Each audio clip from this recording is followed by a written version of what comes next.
Season 4 Beyond the Plate is presented by Martin's Famous Potato Rolls. Martin's was founded in the heart of Pennsylvania Dutch country in 1955, and they are the #1 branded hamburger bun in America. As I like to say, they can make almost any burger taste better. Trust me. This past week was the Food Network and Cooking Channel New York City Wine and Food Festival Burger Bash, which Rachel Ray hosted, and I had the fortunate opportunity to walk around with her and take a bite out of over 20 burgers. Many of those use Martin's product, and I'll tell you, incredible. We're actually going to do a bonus episode coming soon. Stay tuned, probably towards the end of October. But here's what I love about Martin's. They believe in giving back to their community. They support hundreds of charitable organizations such as food banks, after-school programs, disaster relief, and others. So to learn more about Martin's, visit their website at potatorolls.com or follow them on social media for delicious photos and recipes at Potato Rolls. Martin's, we thank you. I think part of being a very good chef is that, like, you're cooking for people, and like if they're not, like, at the end of the day, if people are not happy and like, you know, super excited about their experience, then like, how could you say you're a good chef? So like, I think I've always had a certain level of talent. I mean, I don't think I've ever been the most talented person, but yeah, I just think that I was getting nominated for things. And like, when I look back at it, I was like, what was I doing that was particularly special that should have gotten me nominated for anything? And like, when I think about it, it was nothing, you know?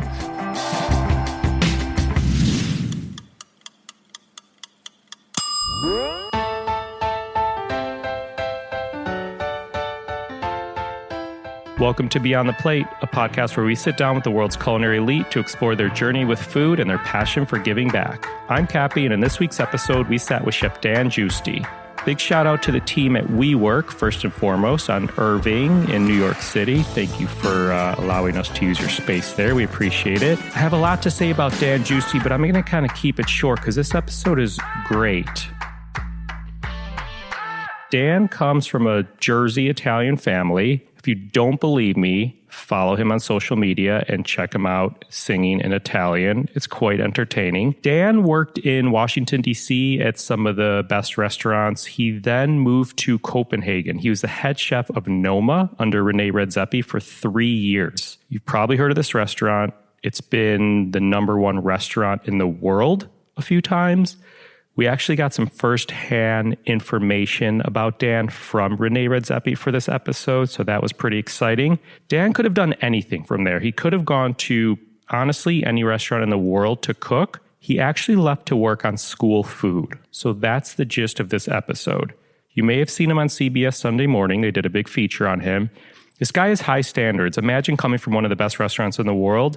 He demands a lot from his school food chefs, his staff. Probably more than you may see in most restaurants, to be honest. So mark my words, if someone is going to make being a chef in a school cool and meaningful, it's Dan. Sidebar, check out Dan's PB&J post on his Instagram as well. Last but not least, social impact. Dan has an organization called Brigaid. It is not a nonprofit. He'll explain it during this episode, but it is the essence of social impact. The effect his organization's actions are having on the well-being of a community, in this case, kids in schools, it's incredible. So please enjoy this conversation as we go beyond the plate with Chef Dan Giusti. Thanks for sitting down, Dan. My pleasure. Thanks for having me. Yeah. I guess we kind of met how a lot of people meet these days through the like social media world. Because I remember like when you were first coming back from Copenhagen, there's an article about you and what you were about to do, or you had tweeted, and I think I'd messaged you. And then like days after I messaged you, everyone's like, you need to get in touch with this guy. So take us through quickly. What's a typical day in the life of Dan Giusti like? Yeah. Am I pronouncing it right? Yeah, Giusti. Okay, that was good. Good shot there. Yeah. Well, I think, to be honest with you, it's still very much in flux. You know, we have this new business and we are working with different school districts. So I will say I do spend a lot of time driving back and forth, but my day can be anywhere from spending time in schools and just literally being present, just watching kids eat. I try not to get too involved in that. We do hire chefs to run schools and it's their job. and they're in charge, and I want people to respect them and not care too much about me. So I just like to be there, be present, watch the operation, watch the kids eat, understand if they're, it's pretty easy to understand if kids like food or they don't like food. But aside from that, to be honest with you, I'm running a small company. So it's very small. I'm doing payroll. I'm answering emails. Obviously what I want to be doing is to be as present as possible in schools, but there's a variety of other things that I'm not very proficient in, which I probably take me much longer to do than a lot of other people. So I'm doing a lot of those things as well. Yeah. All right. So we'll get into this business you were talking about. Let's start early on though. Tell me about 10-year-old Dan. Yeah, 10-year-old Dan. That's a long ways back. So when I was 10, I spent most of my time playing soccer. I wanted to be a professional soccer player. That was the dream. But I will say that was actually around the time as well that I did start to get interested in cooking, in that I grew up in a big Italian family in southern New Jersey, and then we moved away around that time from the majority of my extended family. And when we moved away from my extended family, we weren't eating as well. My mother will tell you herself, she does not like cooking. She's not really into it. She can cook, but I think it's one of those things. If you like to cook, you're good at cooking. If you don't like to cook, you're probably not great at it. She just doesn't like to cook. So when we moved away from my big Italian family in southern New Jersey, I started to long for some of these things that I used to eat a lot. And that's actually when I started to try to do some of it on my own. Even at that age, 10, 11, 12 is when I would sparingly just kind of try to make tomato sauce. That was the beginning for me. That was actually an interesting age. I will say, not to get down here, but my father passed away when I was 9. Okay. When he passed away, he liked to cook. He passed away. My mother wasn't super into cooking. And then I think a combination of those things made me kind of want to get into that a bit, understand that a little more. Take us around the Giusti family dinner table. Yeah. So when I think of the Giusti family dinner table, I think of a very specific table in a very specific place. This is at we refer to as Zia Rosa. Zia is aunt in Italian. So she is my father's older sister. And she's the one who I would attribute my desire to get into cooking to her. And even to this day, I'm continuously understanding how much she understands about food. Obviously, as a kid, I really liked her food. And I thought, the reason, I feel like every single family out there has that one relative that they want to go to their house. Totally. On a holidays. And then there's a lot of relatives you just they have that off year that they pick up the holiday and you're like, oh my God. So true. You're just oh. And when I was a kid, I just thought, because I ate everything as a kid, I thought it was always about the food. Because Zia Rosa is the best cook I know till this day. But it's funny now when I think about it, I look at my nieces and nephews who are kind of picky eaters, but they want to go to her house. And it's really about the hospitality. When you go there, she just anything you need, anything you want, she just takes care of it. And she knows how to host. Some people, as much as they want to host, they don't know how to host. Again, I keep knocking on my mom here, but my mom's amazing. But her thing is not cooking and hosting people. And now that I'm kind of around more because of my job, she'll invite people over for holidays, 30 people. She'd never do that and have me come and cook. Of course. But I said, well, I'll cook. You have to host everyone. And it's hosting people to her is this crazy thing. So anyway, Zia Rosa's house, her husband, Zio Ezio, Zio, his uncle, this extraordinary guy who's a tailor who works out of his house. She's 80, he's 90. My favorite people in the world. I think of sitting at their table, usually when you eat there most of the time. And back in the day when she was younger, it was a common thing to have 30 people, on a Sunday, whatever it may be. Now when you go there, I'll go there this weekend, there could be 10 people there, 12 people there. Zio sits at the head of the table, and then Zia Rosa sits to his left, which is the closest to the kitchen, because she won't eat much during the meal. She'll just continuously get up and down to get it. She won't let anybody else get it from the table to get anything. And then I sit to the right of Zio. So I always have sat there, and I'm under complete scrutiny the whole time as to how much I'll eat, especially now that I'm a chef. It's if I don't eat a ton of food, it's there's a problem. So Zia Rosa sits right across from me. I swear to God, she doesn't eat anything. She just gets up and down and watches me eat. And then Zio watches me eat and continues to give me more food. And I just have to keep eating and eating and eating. And then everybody else at the table. And I usually stick, and now I really focus in. I'm just there. And it's always interesting to hear a conversation between the two of them, because they'll actually talk about, like, she'll say, how is it in Italian? And he'll say like, oh, it's good, or it's maybe a little lacking. And he's the only one who would ever say like, it's not amazing. Everybody else is amazing. But at that table, and that consists of usually on just a normal meal, you would sit down, always have some kind of pasta. Quite often, if it's not a special occasion, it's pasta with tomato sauce made from tomatoes that she jars herself. Then that's like, maybe I'm eating 2 bowls of that at least. And if I don't eat 2 bowls, it's a problem. And then comes meat, vegetables, and salad. There's always a salad, just a green salad. There's always a meat, whether it's roasted pork shoulder, whether it's veal cutlets, whether it's saltimbocca. There's always some kind of meat. And then there's a variety of vegetables, which now could be many different things. But she preserves a lot of her own things. So there could be cooked vegetables, there could be preserved vegetables. And then after that comes the sweets, then fruit, and then coffee. And that's like a normal, like no matter what you sit down for, you get that. And then if it's some kind of special occasion, then they usually will have hors d'oeuvres before that. Amazing. Yeah. You look forward to that meal? Those meals? I'm going there this weekend, and it's like, it's the best. Like for me, it's like home. Yeah. My family moved around a lot as a kid. So like there's no house that I remember growing up in except her house. Yeah. And going there and getting that meal, like I can't cook if I want to when I go there. Like it's like, just sit here. And it's the kind of place too that like when I go there, I sleep in. So wake up at like 10:30, eat breakfast, and then eat lunch like an hour later. you eat like 7 meals in like this short time. I love it. What was your first job you ever had? So when I was into cooking, I went into high school, and at this point I was living in Northern Virginia, and I was going to a high school that was very competitive. And I moved there when I was a sophomore in high school, actually, now that I think about it. And I knew I wanted to be a chef already at this point, even though I had really, Food Network was just getting popular then. This was like 1999, 2000. So like I didn't really know much about the industry. I just know I like to cook.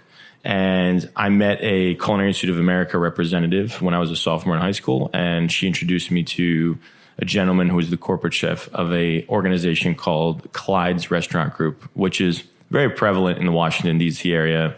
I think now they have like 13 restaurants, but it's like a local chain. But like one of the restaurants, the Old Ebbitt Grill, is the 5th or 6th highest grossing restaurant in the United States. So it was that chain. So Clyde's of Georgetown was my first job ever. I was 15. I started working there as a prep cook, and I loved it. Like it was, and it's high volume. I mean, that was the smallest of their restaurants, but they're doing a lot of covers. And I worked my way up in high school to working the grill, and like the grill station there on a Saturday brunch still, I think, is one of those stations. I feel like cooks out there that always like think about stations throughout their career. That was like the hardest thing they ever did. And I was like, by that time, I think I was like 16 or 17, but it was a grill. First of all, brunch at Clyde's of Georgetown. It's on M Street in Georgetown. It's like rocking, like busy. And brunch is always a very good mix of like, Clyde's is known for like their burgers and Eggs Benedict. And that station did both. So you had a grill, and it was a big grill. And on either side on the right and the left side of the grill, you had 2 hotel pans, 4-inch deep hotel pans with water for poaching eggs. So you'd poach eggs. You'd have to toast English muffins for the eggs. You'd have to grill the Canadian bacon for the Eggs Benedict as well. You were also cooking burgers in the middle, and you were also toasting buns for the burgers, and you were doing burgers to temperature. It was just like super busy. I remember like legitimately a place where like they had a ticket machine, and the tickets would hit, like there were times the tickets actually hit the ground. Yeah. It would just be like, oh God. This was in high school. That's a pretty... it was in high school, and I was working 40 hours a week in high school. Jesus. And like I didn't really need to, like it wasn't like we weren't wealthy, but like I didn't need to work 40 hours a week, but I wanted to. Like I kind of stopped doing everything else. Like I played soccer my whole life very competitively, stopped playing soccer. Really? And just worked. Like I just liked it. Like it's where I wanted to be. Wait, you said the high school was competitive? So the high school was super competitive. In what sense? Like people were like, sophomores in high school were like, I am going to school here. I am going to college here. So I was like, what am I going to do? And like I had really no other passion outside of cooking. So I just decided I want to be a chef. And then I started figuring out like, what do I need to do? And I applied to one culinary school. That's all. I applied to one school. It was the Culinary Institute of America. I got in, and that was it. Like I didn't like, and I did very well in school. I think I had to go to culinary school for my mom to accept this. Is like, she was very supportive, but I think also very worried. She's like, you're not just going to go like work after high school. Like, go to culinary school. You know, I'd argue now as an adult and after my experience that like if you can find the right restaurant to go into and really learn, which is tough, don't get me wrong, I would say do that rather than go to culinary school. Okay, so you're working in a kitchen in high school, you go to CIA after high school. Give us like a quick rundown of your cooking or food journey. Yeah, so basically, while I was at CIA, I did my internship at Oriole, Charlie Palmer's Oriole in New York City. That was like my first fine dining experience. And that's when things changed for me as well. Like going to CIA, all of a sudden cooking in a restaurant became about fine dining. Before then, it wasn't. It was just about cooking in a restaurant. And like I knew my family experience. Then when I got there, I was like, okay. And then I went to Oriole and I was like, I really like this like super intense environment. After culinary school, I went to Italy for about a year. I worked in one Michelin star restaurant in northern Italy. A lot of that had to do with like me wanting to live in Italy because my father was born there and like learning the language. I also got to see a cuisine that was very different than what I was used to. So the restaurant I was working in, we do like 10 covers a night, but it was primarily risotto instead of pasta. We did pasta, but risotto was more important. One of the specialties of the area was donkey meat. So equine meat was a big thing there. So we had a dish that was like ground donkey meat, stewed in red wine and served with like potato puree. Horse was around, horse salami, donkey, you know, these kind of things. So that was a very interesting food. We had a lot of frogs around, like risotto with frogs in it. It was a very interesting thing. So I did that. Came back and worked for Clyde's Restaurant Group again. At this point, I'm like 21. I worked at the Old Everett Grill. So I was like, working there, expediting a service where you would literally serve like 2,000 people. And then I moved from there to one of their other restaurants to open it. So I opened one of their restaurants that had 600 seats in Washington. And I was a sous chef. So I was like, at this time again, I was like 21. I was a sous chef. I was in charge of like 30 people. I wrote a schedule. But it was like super high volume. After that, I became a sous chef of their fine dining restaurant called 1789. That's part of the Clyde's Restaurant Group. Then I went to Las Vegas in 2008. So that's when all like the Guy Savoy, Joel Robuchon, these people opened restaurants in Las Vegas. So I went and worked for a year for Guy Savoy. And that was the first time I worked at like a really high level.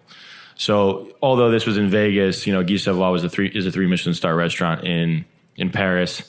So opening in Vegas, like it was granite countertops, carpeted floors. I mean, we would vacuum the floors in the kitchen, just like a whole different level, something I'd never seen before. After that job, came back to Washington, became the head chef of 1789.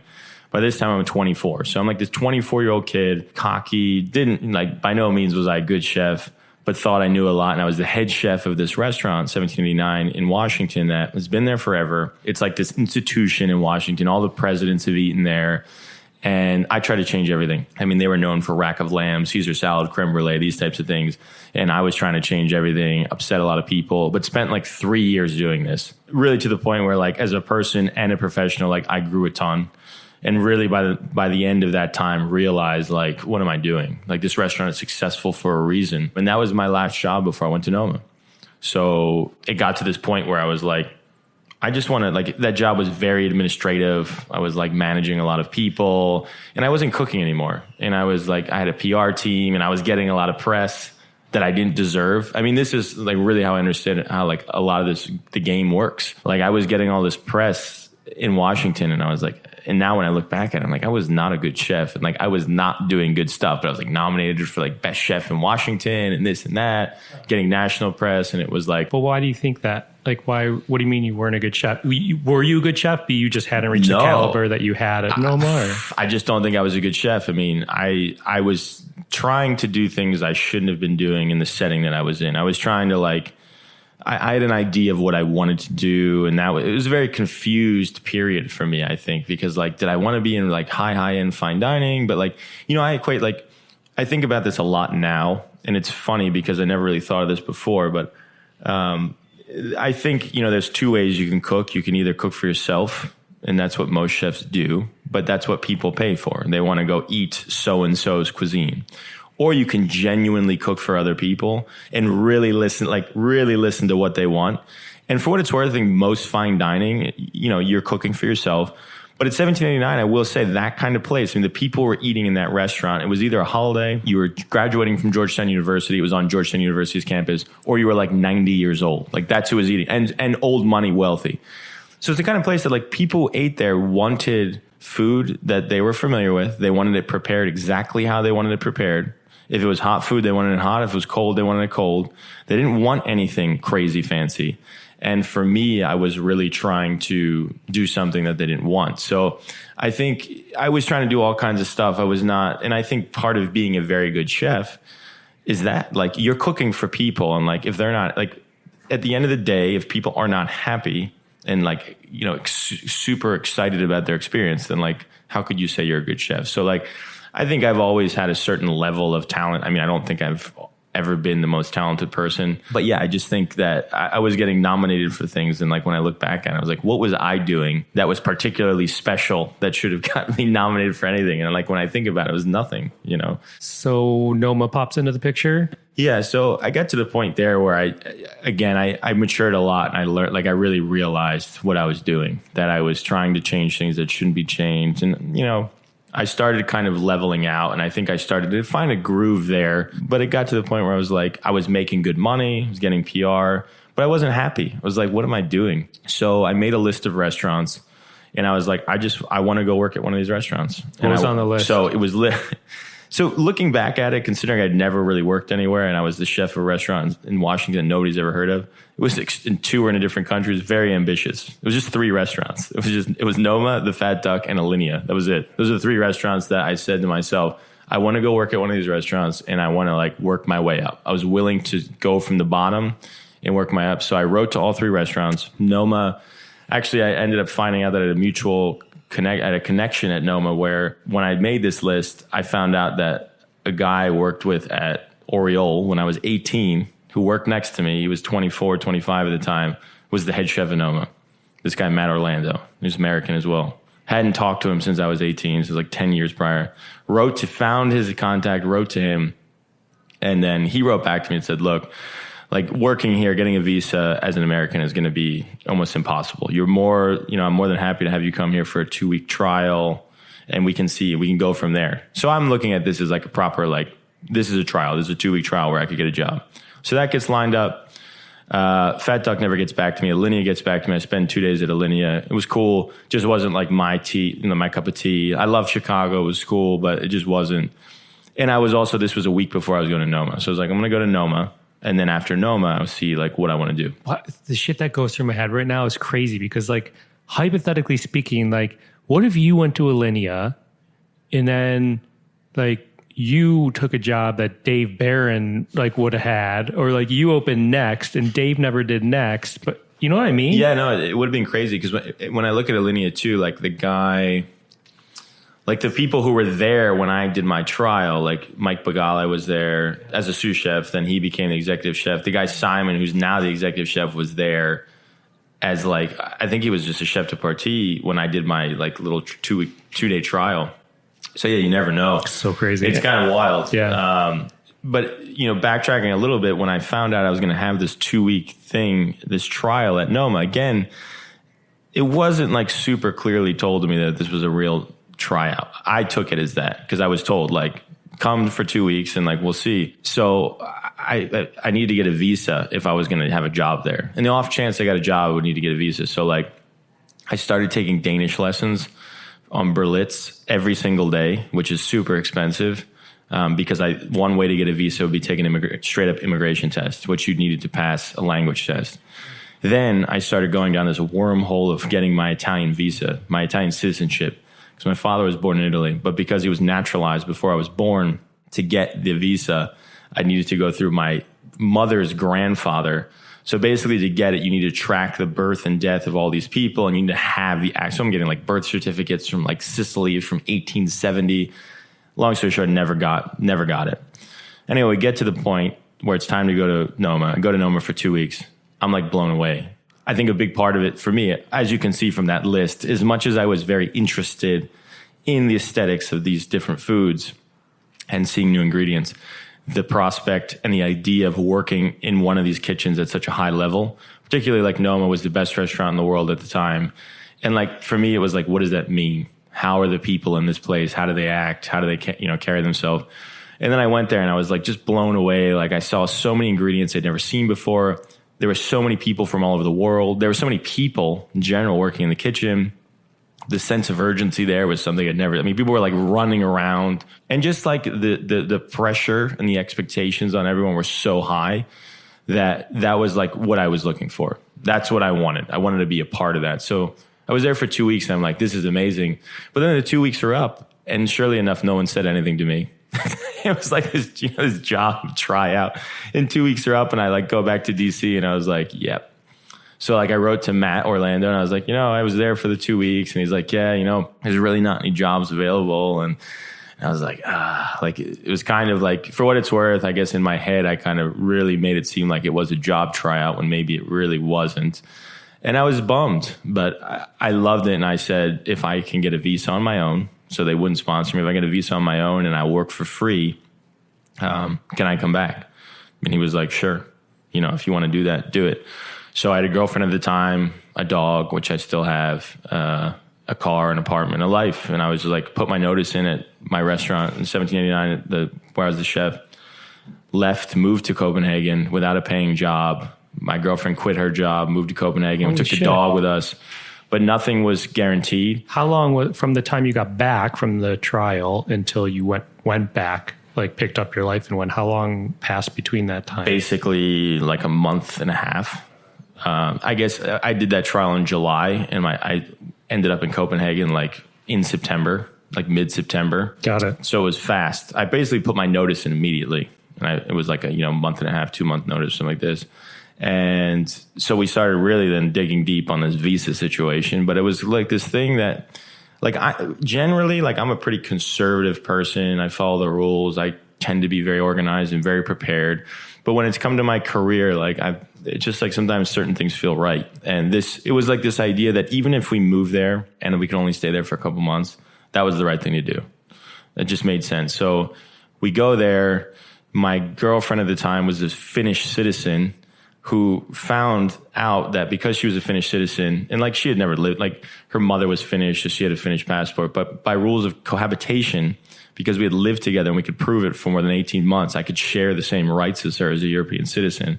So literally within 2 days of being in Copenhagen, I got a 5-year visa. Simultaneously, Matt Orlando contacted me because he knew I was coming.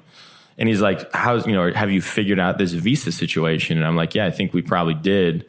We were just getting there. We still hadn't really figured it out completely, but we were pretty sure it would work. And he's like, someone just left. We had Chef de Partie who just left. And that was like very rare.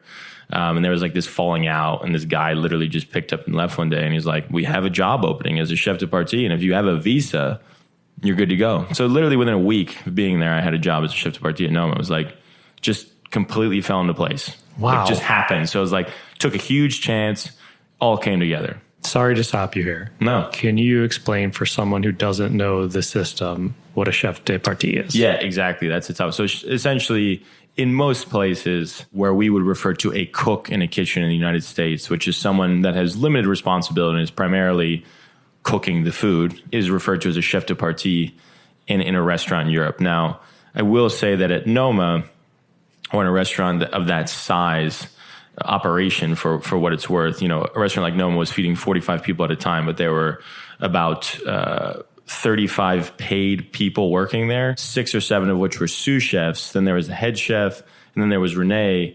And under the sous chefs were these chef de partie, which in most places that would be kind of like the lowest paid level. At Noma, there was about another 20 to 25 people working there voluntarily. So even as a chef de partie, you were a cook, but you were actually overseeing all these interns as well. So you did have some responsibility. And as where in the United States, quite often you meet a lot of cooks in restaurants. They're like 24, 25. They're on the younger side. Like when I left Noma, there was a lot of chef de parties there that were like 30, 29, 28.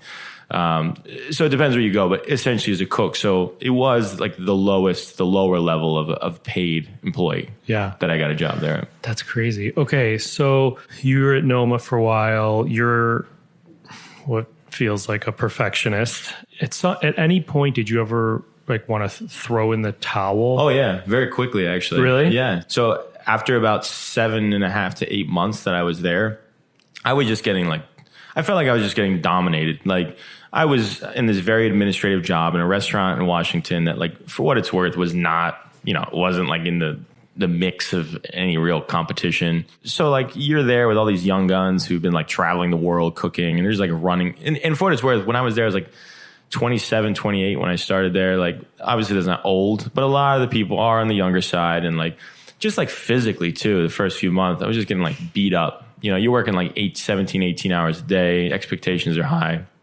So after 7, 8 months already, and two, my girlfriend had quit her job in DC and actually started working for the same company, but remotely from Copenhagen. So she wasn't like meeting anyone out and about. So she was like not happy. But I was like, I don't know if this is going to work. So I went and talked to Matt Orlando, and I sat down with him, and I told him this. I told him my girlfriend's not happy. I don't really feel like I'm doing great here. I don't know like what's in the future for me here. And that's when he told me that I was going to be the next head chef. After like 8 months, he had said that they were going to wait to tell me this. But like in a place like that, they start planning pretty far out. And like he knew he was going to be leaving within like a year and a half to open his own restaurant, which is a mass in Copenhagen. And they already, they started talking about this, like who's going to take his place. And him and Renee had chosen me, and they weren't going to tell me, but obviously at that point it was the time to say it. And he told me. So I was like, yeah, of course. And basically from that point on until he left, they like groomed me to become the next head chef. So like at one point they made me a sous chef, and then, I was the head chef like a year later. So I think, like after about like close, it was like a year and like 7, 8 months, like a year and 6, 7 months, almost a year and a half that I was there before I became head chef. Jesus. So I heard you say you're a review reader when you were there. Oh, if you could go back in time and have that position again as head chef, do you think you'd still read all the reviews? 100%. Really? I think, a place like Noma has so many people working there that they have the luxury of having people focus on certain things.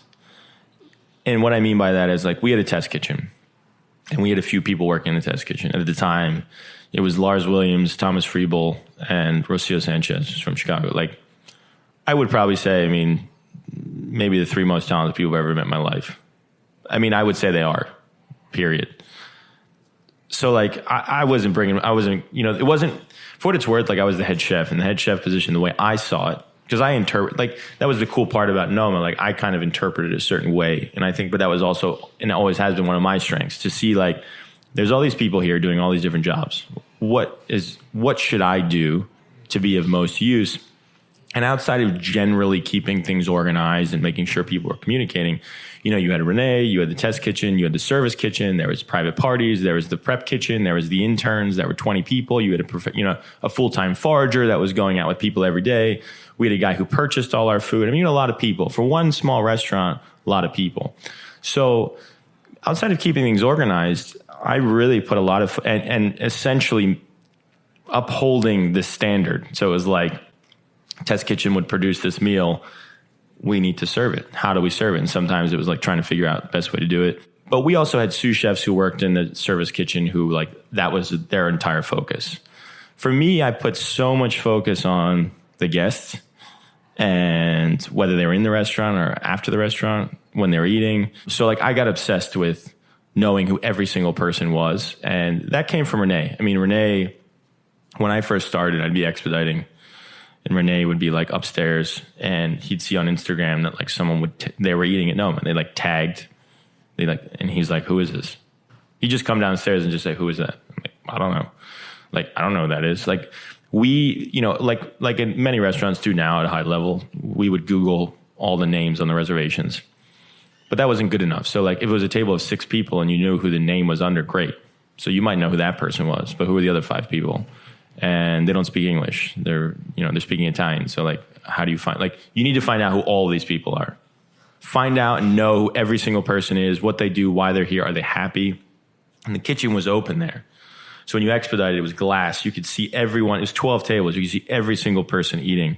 And like, so I would spend my time, I'd be searching while expediting, searching hashtags on Instagram. The chef served a lot of the food there. So when a chef would go out to serve something, when they'd come back, like, how are they? How are they? Are they good? Do they need something? And you're always kind of trying to gauge, like, on any given point, I think like 30% of the people eating would be from Scandinavia. The rest would be international. She might have a table of 8 people from Japan who barely speak English, And we're serving them all this obscure food. So like, how are we really knowing if they're enjoying their meal? Okay, June, who usually is not going to be down here for the whole service, he speaks Japanese. June, you're going to be in service the whole time. You're going to serve every single dish and explain every single, like you did whatever it took. And on the contrary, like I remember there were times where like we'd have like, there'd be, you know, there were a lot of kids who would go there and study a semester abroad. So you have like the family from New Jersey and like the dad like doesn't want to be there. He's like, why are we here? The mom's excited. And like it's just like, it's not a good, like you can tell that like that table is not buying into this whole Noma thing. Like they're not like thrilled. But so then that would be a moment like I'd go out, like I'm from New Jersey, talk to the dad about the Philadelphia Eagles, like, and then all of a sudden everyone's comfortable. And like, that was the magic of that place. And I really focused on making sure people were happy and that we knew every single person who ate there. And like, I could tell you to this day, like there were people who ate there that like, I can tell you where they ate when they were there. Like, this is where you sat. I remember when you ate, you sat here, you sat in this table in this position, because it became such an obsession. So like reviews and constantly knowing what was like, I needed to know everything that was written about that restaurant, because I felt it was my job that if Renee asked me, like if he read something that was negative, I could say, well, because the beauty of Noma as well is that when the restaurant's open, you're there. There's no shifts. So every single person who ate there in the time that I was there, I was there. You know, I didn't, like he forced me to take a couple of days off one time and they like forced me away. But other than that, like I was there. Like if you ate at Noma between 2011 and September and this time, I was there. And I could tell you like if they weren't happy, because if someone wasn't happy, that really stuck out in your mind, you know. Is there a review that sticks with you, good or bad? Yeah, well, yeah. There was a written review that was actually published that was really bad, and it ended up not being the end of the world because the guy wrote that he was a Danish food critic and he just completely like slandered the whole place. So it made it less bad. But the reason for me it was bad is because we used to serve this thing we referred to as the Nordic coconut. And we had different versions of it. It was one of the first things you got when you sat down. And that was in the wintertime, so it was the warm version. It was essentially like, it was a hollowed out potato. So you use this tool to literally hollow out the inside of a potato and then serve a drink in it. And then we had like a straw made from a Spanish chervil stem. And you would serve these. And this table of 8, who was this Danish food critic, just showed up. We didn't know they were coming. And it was a guy who, like, you know, some of the Danish food critics, for whatever it was, would really, like, be aggressive towards Noma. Because Noma would use, you know, like, they were getting so much international press that, hey, if I'm a Danish food critic, I'm going to go in here and, like, give it to them. So this guy showed up, and, like, you could tell right away Renee was like, great, this guy. So they show up, and we get these 8 coconuts together, and it's like this fury. Like, everybody's like, oh, you know, this is a tough table. They go down. And then James, who's the general manager, comes around the back of the kitchen. So Renee didn't see him, and he goes, 4 of these coconuts are empty at the table. I was like, oh my God. It's like, who got them? And like, surely enough, the food critic got one of them that was just empty. It was just one of these drinks, just empty. And I know that might not sound like a huge deal, but it was like, this is how we're starting the meal for this guy who seemingly already has it out for Noma. And I just remember waiting for that review to come out, and I knew that it happened. And I never told Renee it happened because I knew he would be so disappointed in us. And I knew at that point it didn't matter. And because I knew the review would come out and then he'd know. And I just remember this day, it was a funny thing of events. We were standing at the front of the kitchen, and we were supposed to have a private party that night with Bruce Springsteen eating. And they usually would come through the front of the kitchen, and then like his band came through and like he wasn't there. So we were like, oh, it was disappointment. But then someone else was like, this review just came out. And I was like, oh God. And I remember like they were reading it and he didn't say anything to me. And I thought it was so weird. But then I read the whole review and he said everything was bad. He didn't focus on the empty. He mentioned that straight away, but because everything was bad, it kind of detracted. Right. It like muffled. I was like, oh God. Holy crap. That's crazy. Yeah. Okay. So you were there for like 4 years. Yeah. I mean, I'm sure you've heard this 1,000 times, but people would say you're on top of the world at that point. Like, as Oprah would say, like, was there your aha moment that school food comes into your life? Fully switching gears here. You're head chef at one of the best restaurants in the world, and then shift.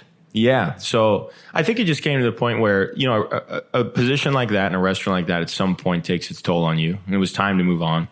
It wasn't like this moment where it was like, oh, I hate, you know, I don't like being here. It wasn't that at all. It was like, it's just time to go on. And we talked about it, Renee. Like, Renee's like, I think this is a job you have for like 3.5 years, being the head chef of Noma. Like, this is just a job that really takes a toll on you. And it was just time to move on. So I started thinking about like what I wanted to do, because I had no desire to open a restaurant. Like, that's not what I wanted to do. I had the confidence at that point to really think about it and say, like, what do I want to do? I didn't feel obligated to do anything. Like, I really didn't feel the pressure. I was like, I can do whatever I want.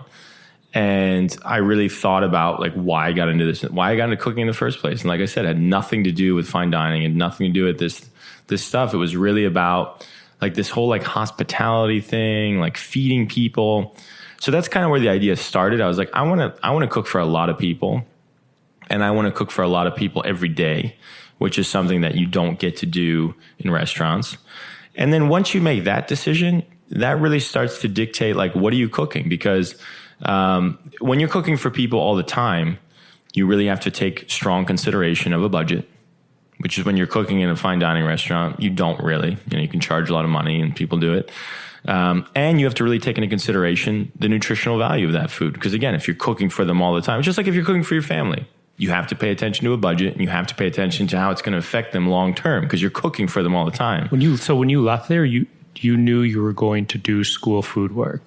Before I left, yeah. Before you left, yeah. What did Renee say? So I had spent a lot of time in Noma seeing people say they were going to leave and him persuade people to stay.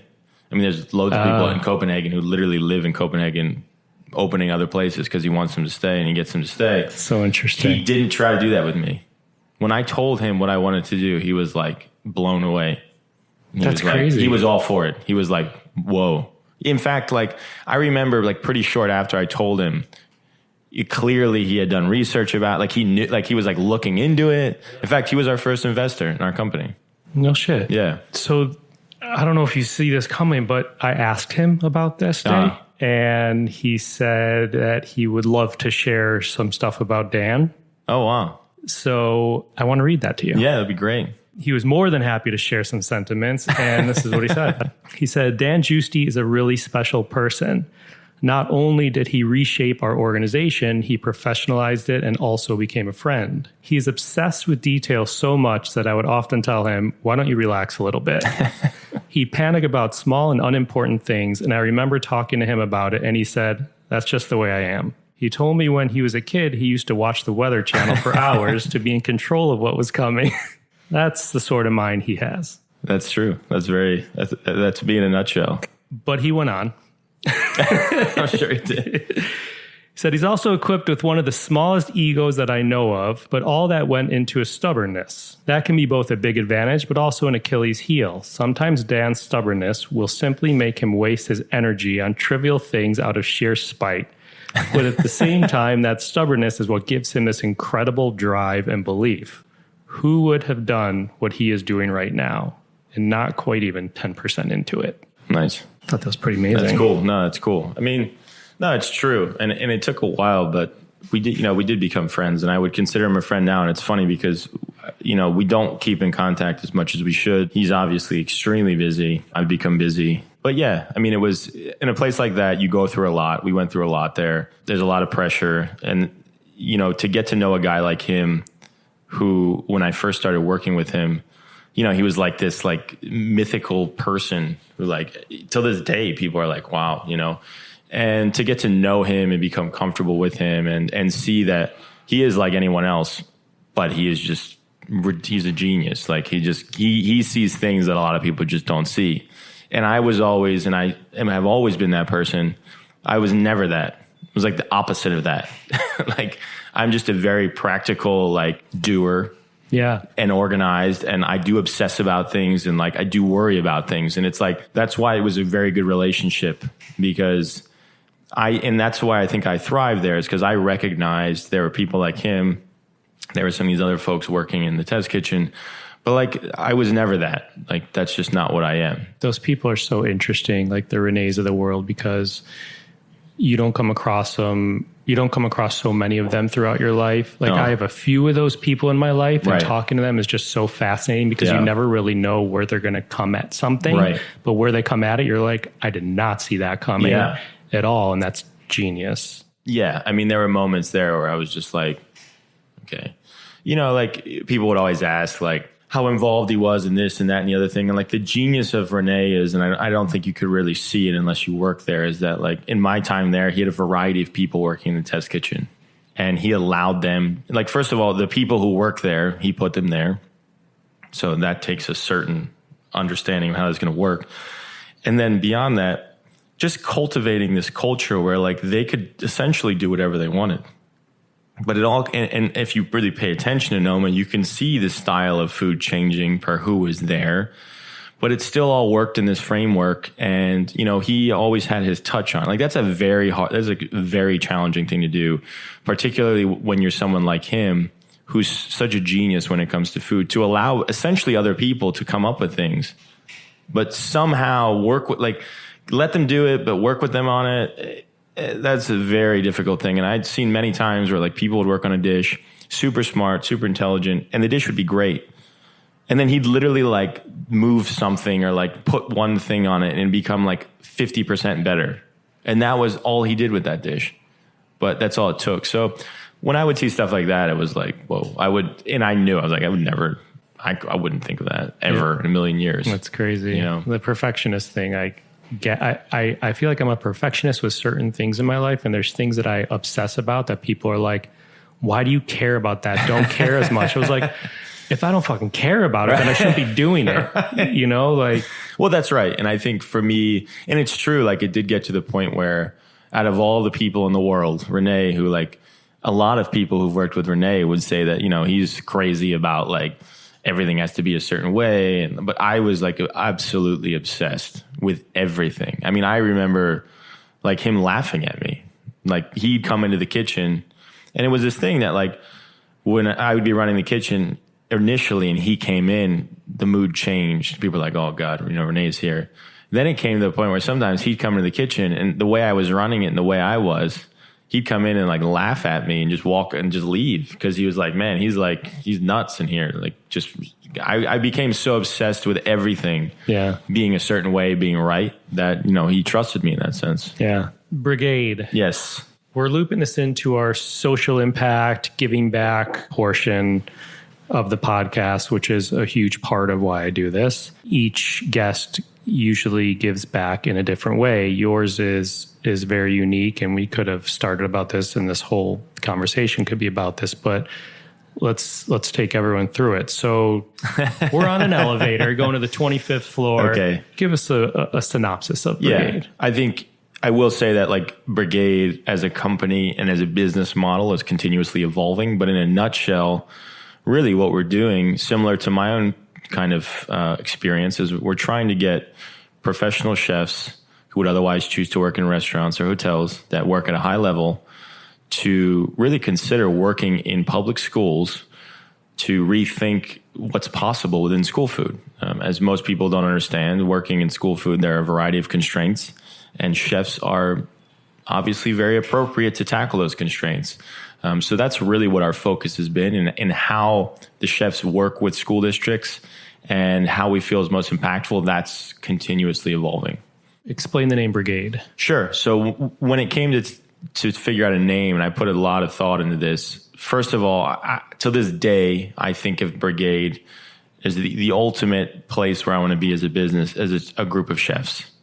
And it's a group of chefs. So Brigaid, spelled traditionally, ending in ADE, it does mean a lot of things, refers to a lot of things, but it is like the one word that references what is this like classical system, organizational system within a French kitchen, a kitchen brigade. And then obviously the AID part of it at the end is this idea of a group of chefs using their kind of backgrounds and experiences to help out in some way, to really apply it to a different space. So that essentially was why I thought that name was fitting. Digressing for a second, has CIA invited you back to speak yet? You know, I haven't spoken at CIA. Like, I've done a few things. I'm on their advisory board for curriculum. So I've talked a few times to smaller groups of students about, you know, really thinking about different career trajectories. I will say that it's tough. And I think CIA is probably doing and has to do what is kind of what the market is asking for. And like still a lot of young people, what they want to do is they want to work in a restaurant.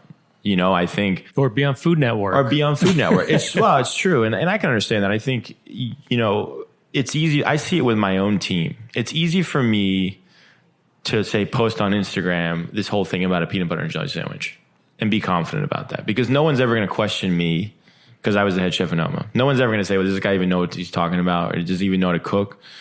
If you've never been able to accomplish something like, if you've never been, I don't want to say accomplished, but fortunate enough to be in that position. Like I look at my team, who's amazing. The chefs I've hired are awesome. But I think they probably have days where they're thinking like, does someone respect me? Because like I never got to do this. And if someone looks at me now as a chef of a school, does someone look at me? Like I even we have a kid who graduated from Johnson & Wales who was trying to figure out what he was going to do for his internship. And he was supposed to go work in a fine dining restaurant and chose to work for us.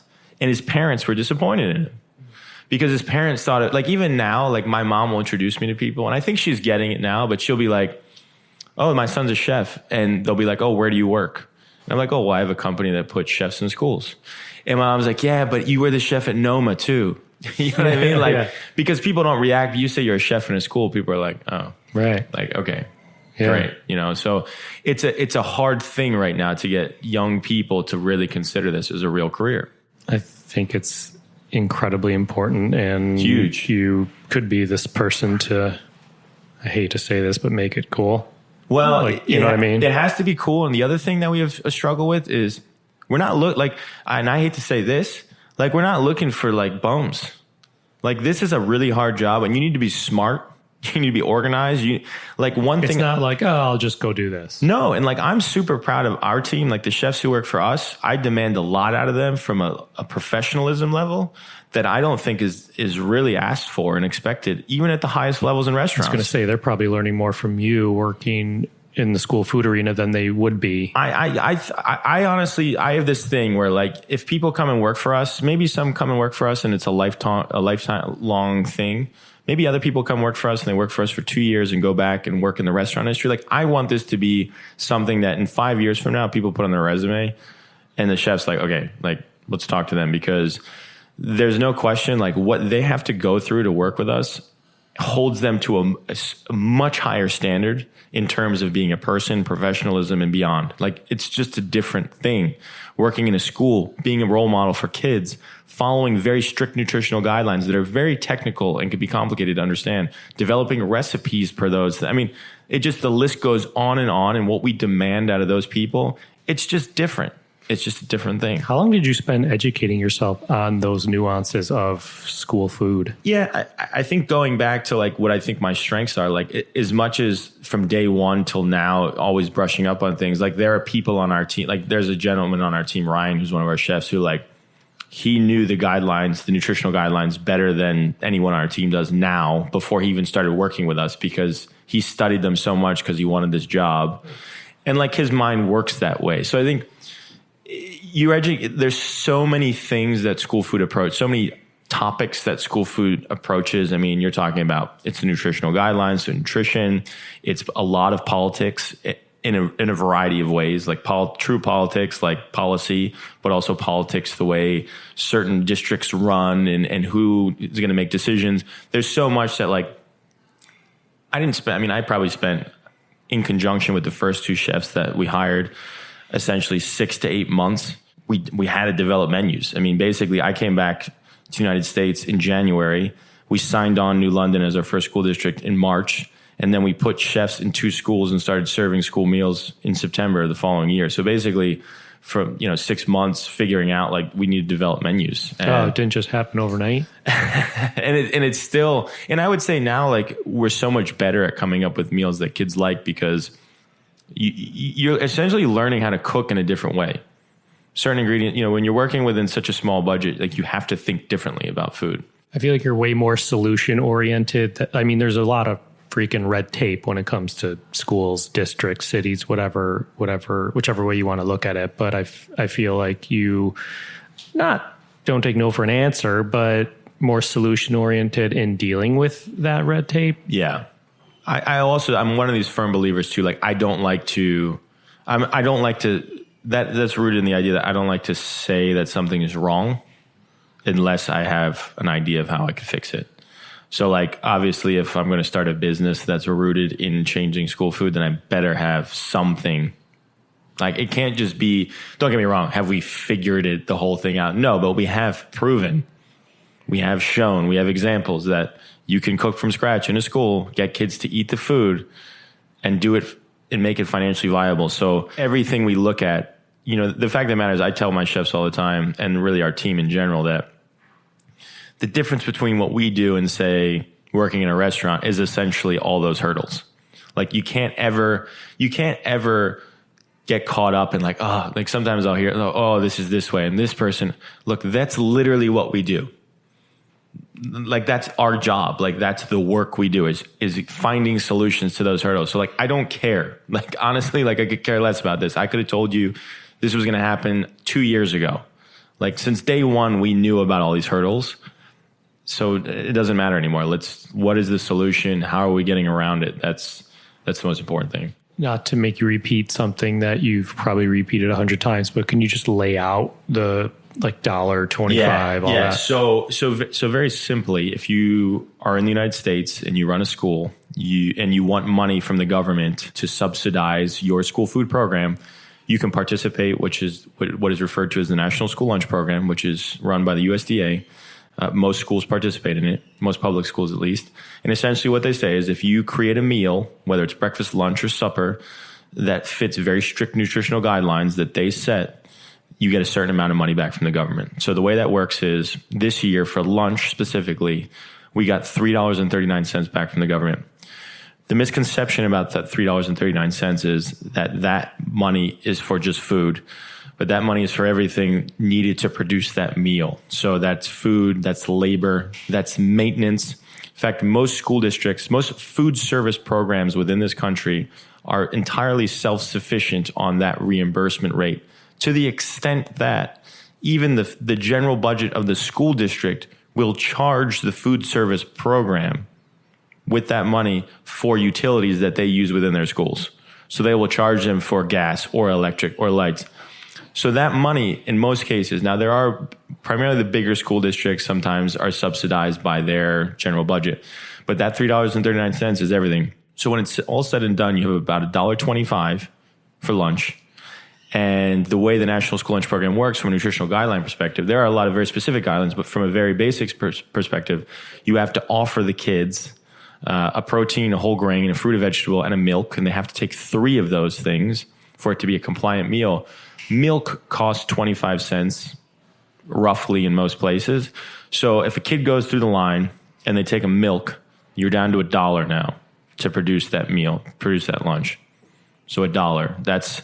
So back to the challenge from a food perspective. There's a million challenges when you talk about school food, but from a strictly food perspective, you have $1 for lunch, $1 for lunch, following what are very, in my opinion, very complicated and strict guidelines, which that's a whole nother argument. I am a firm believer that there should be nutritional guidelines, but I will say, having seen it firsthand, putting a whole professional chefs in schools, it's very difficult to come up with these meals that meet these strict nutritional guidelines. And then the final step is actually making meals that kids want to eat. It's extremely difficult. And I've heard you talk about this 85-page document that exists. Yeah. Around school meals. Maybe a loaded question, but what would you change about that document? Yeah, you know, it's a thing I've thought about so many times, because it's right now particularly, it's such a politically charged thing. Obviously with the elections coming up as well, even though they'll never mention this in a debate. But, you know, these, just to put it into context, you know, you've had these guidelines that were put into place in 2010. And parts of those guidelines were meant to get continuously stricter year over year. And this past year, the current administration halted some of this. And many people who are very vocal about making school food better were up in arms about this. Look, you can argue that the reason they did that was maybe with the wrong intentions. But one of these items was making the amount of sodium that you can have in a meal less. It was supposed to get stricter. Now, the current level of sodium that you can have in a meal is to a point where, and when we talk about sodium, it's referred to as sodium because unfortunately there's a lot of processed foods. But when we talk about sodium, we're really just talking about using salt to season food.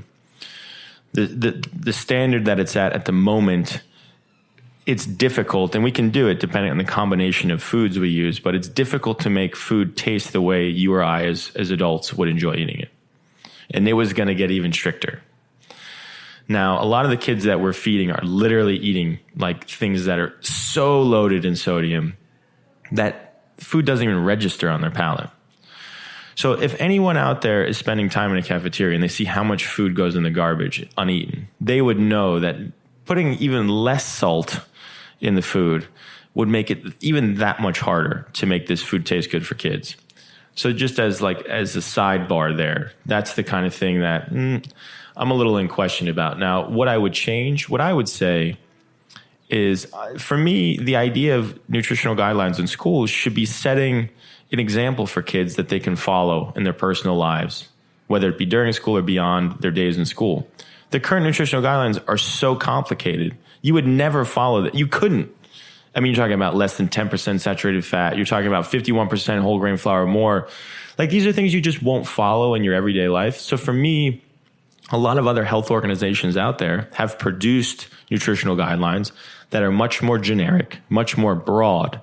So not only is it easier, it would be easier for us to cook to those guidelines, but it would also be much easier for these kids to actually understand and follow these guidelines beyond their days in school, which I think is kind of extremely important, kind of the point of it. So really just broadening them and making them, to me right now, they're rooted in science.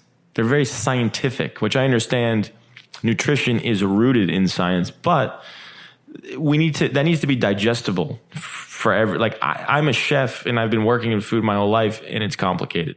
Like people should just be able to look at these things and it should make sense. Yeah. Okay. So we spoke about how at Noma you had full view into every table from the kitchen. So if there's a plate coming back with a bite on it, you're probably asking the cook or server or whoever dropped it, why didn't they eat that, or what's wrong with that? 100%. What did you do if that happened? Well, it's funny because in a place like Noma, the pressure was there, whereas if it happened all the time. Like, first of all, we were serving 25 courses. So each course was very small. So shit would happen where it'd be the fourth dish of the meal, and dishes would come back half eaten. And I'd be like, what happened? And the waiter's like, no, they loved it. I'm like, okay, it's 3 spoonfuls. If they loved it, they would have finished the food. So if we really felt and this is where you were always gauging the table. So as trying to understand, what we would usually do in a place like that, you had a set menu, but you were always prepared to do another 15 dishes. And that was whether it was dietary restrictions, you always had a vegan or vegetarian alternative, gluten-free alternative, but also just general alternatives. Meaning if a place like Noma, if you had already eaten there and you were coming again and the menu was similar, that's kind of shit. That's shit. So it would be let's give them a whole different menu. So there'd be people who'd have just different menus because they'd already eaten there and they'd already had some of these dishes. So if a table, even if someone came back, that might be an opportunity for a chef to go to the table. If the waiter, because the waiters were great there, they might just be kind of afraid to say something. And it's so if no one ate the food, it might be time to get down there and be just try to feel the table out. Are they happy with the food? Sometimes it was easy. Sometimes people would just say, I didn't like this. And then you could give them a different dish. And sometimes we'd see that there would be people eating there that they shouldn't be eating there. It was a primarily vegetable focused menu, and you see people were really into meat. So you might need to start to bring in other dishes that you knew would be good for them. It would make them happy. I mean, you do whatever you could, really. All right. Now in a school, when a tray comes back with food on it, what do you do? Yeah. So it's unfortunate, first of all, because of the nature of the way we're serving kids. You obviously, when you're at Noma and you're 45 chefs serving 45 people at a time, you can do whatever you need to do in real time. You're kind of out of luck in a school. So it's happened where we've served 650, 700 kids within an hour, 3 lunch waves with an hour and a half, lunch waves, 20 minutes each. where like unanimously kids hated the food. And it's just shit. Like there's nothing you can do. Like there's no time to make up for that. Now, in individual cases where it's a little slower, where maybe the majority of kids like the food, but like a kid really didn't like the food, we can work. Like sometimes we'll get kids who like, they didn't want to try something new, and we'll tell them like, just try it. If you don't like it, we'll give you something else. And we can do that. Unfortunately, this is where, there's a lot of folks out there who they're thinking on feeding kids is like, we're the adults. We're the professionals. We know what's best for them to eat. Therefore, we should feed them and they should eat it. Now, in theory, that's great. Like if you're in a household where you have a couple kids and you're a parent or guardian and you can be there one-on-one with your kids or 1-on-3 or 1-on-5 or 1-on-2, whatever.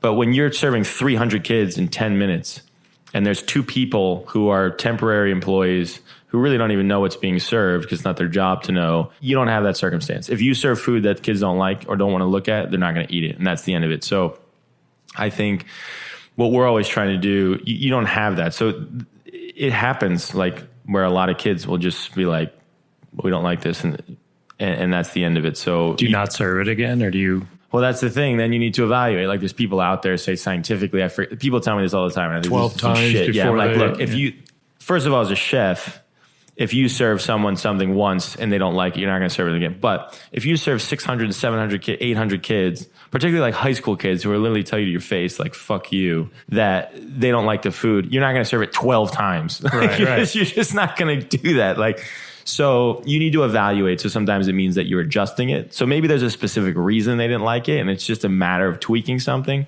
Or maybe it's just like, this isn't going to work. Like, for example, like fish. So in New London, it's right on the coast. I mean, a lot of kids like, why don't we ever get fish? We're like, we'll get fish. We struck up this relationship with a company out of Boston. We were getting fresh fish to serve. That was like literally coming out of the ocean on like Monday, and we were serving it on Wednesday. Coming on Tuesday, serving it on Wednesday. But like super polarizing. 80% of the kids are like, this smell of fresh fish is like, no. Like they want fish sticks. Like that's all they want is fish sticks. And it was just like, the budgets are so tight that you cannot afford. Not only should you not do it, you can't, because again, it's a business. And this is where great initiatives can fail as well. If you're someone who's advocating for a great initiative, for example, I think we should serve vegan food on this day. Okay, great. So the National School Lunch Program, if you're serving vegan, it's either beans or tofu as your main entree. And if you're going to use a vegan cheese, even if you want to do vegetarian, it would be cheese, beans, or tofu. So if you want to do this initiative, you're going to say, let's do this initiative. And then all of a sudden, only 10% of the kids are eating. So a few things happen. Only 10% of the kids are eating, which is a big problem, particularly if 80% of the kids are usually eating. So now all of a sudden you have all these kids who just didn't eat that day, and that's a problem in itself. But beyond that, now all of a sudden all these kids didn't eat. Therefore, you didn't get the reimbursement. Therefore, at some point, you can't afford to do this anymore. So this great initiative you had, if there was no plan for it of how this was going to work, all of a sudden goes back to square one. And the skeptical people, which there are tons of skeptical people in the school food world who's like, this is never going to work. Or like, it didn't work. And you see this all over the country where there's a lot of complacency in school food. It's your run-of-the-mill school food. People set in their ways. They don't want to make changes. They don't want to do anything. And on the very other end of the spectrum, super radical people are like, no, we need to do this. We need to do this. None of the kids eat the food. But usually those very vocal people are very well connected. So these things get implemented, but then they fail. And then things go right back to where they were. Like, this is a long-term thing. You need to be very practical, very realistic, very pragmatic. And it's going to take time, and you need to build and build and build and build. You're not going to change kids' tastes overnight. And I think there's a lot of this thinking out there that's just going to happen overnight. And everything bends, and then it breaks. And you just see it. You see it all across the country, you know? Yeah. So when you walk around the cafeteria, what makes you proud? I would say obviously when kids are eating their food.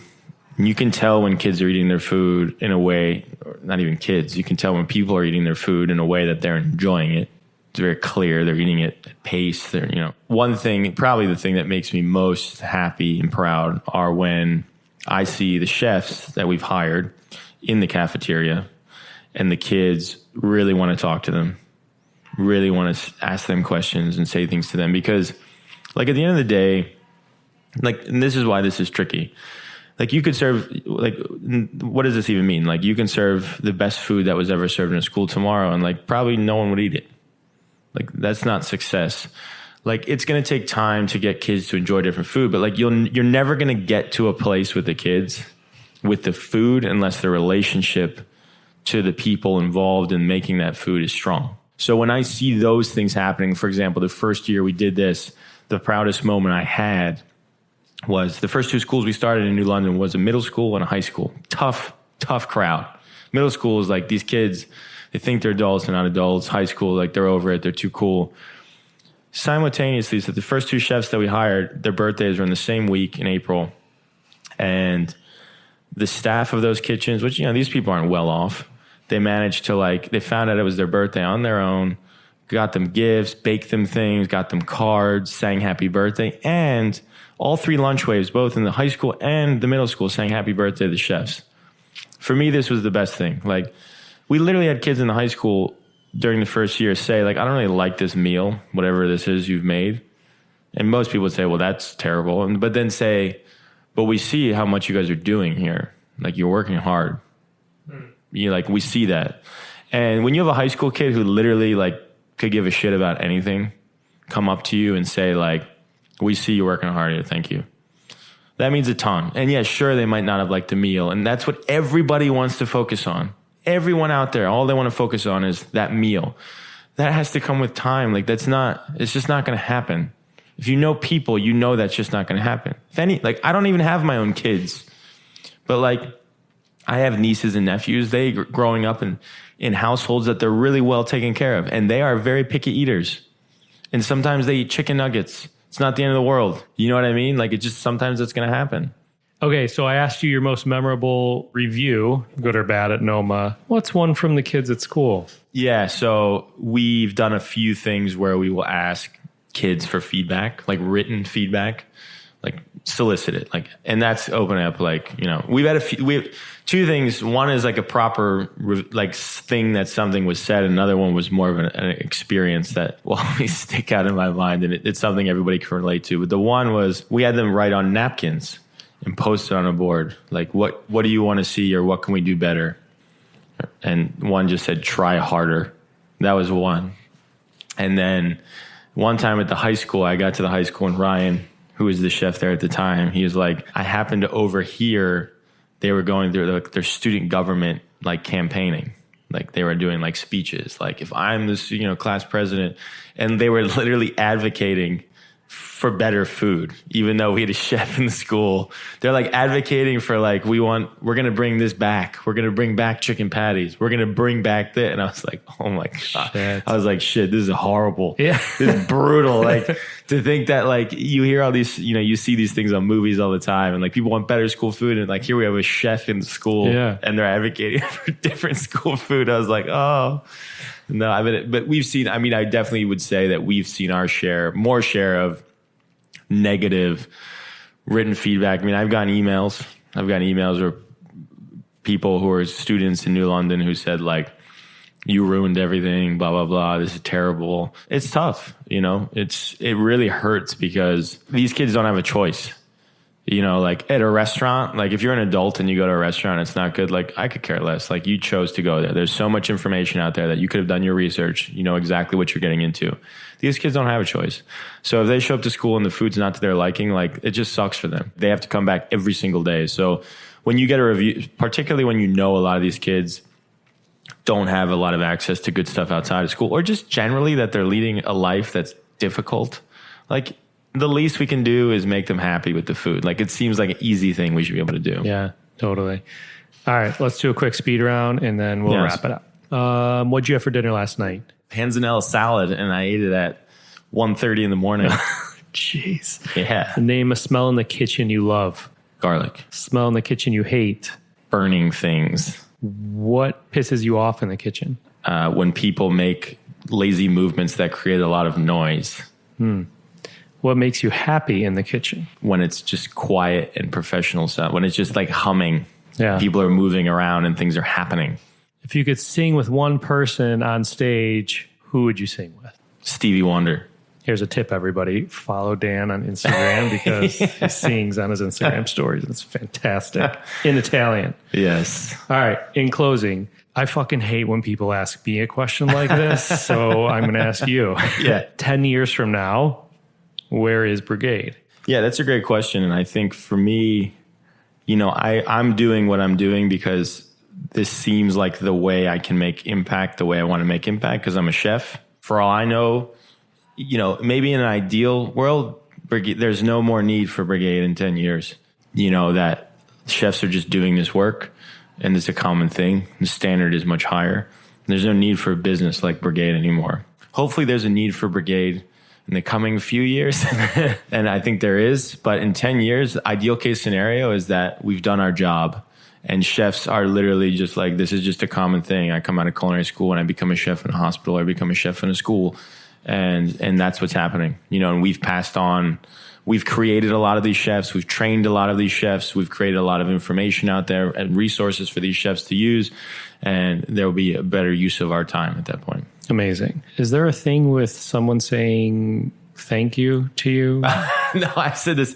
I had said it before that, you know, a lot of people, particularly chefs, are like, thanks for doing this. And it's like, because it's like some charity. Like, no, this is like the best job I've ever had. Like, I really like it. Obviously, when people say thank you, it's nice, but I would joke that people are like, man, thanks for giving up everything to do this. I'm like, no, like, this is what I want to do. Chose to do. Yeah. Right. Oh, so I can say thank you for doing this podcast. Yes. Okay, right. Great. Yeah. Thank you for doing this podcast. I don't think it's fully like sink in with me, your talent, like where you use it and how far you've come with it and where you've pivoted like in your professional life to put that towards it. It's incredible. Well, thank you. I love watching what you do, and full disclosure, a lot of my work I do with Rachel Ray and her cooking and kids work. We do some stuff with Dan and Brigaid. That's so right. I hope we can do more because, like I said earlier, if someone could make like cooking in a school cool, you know,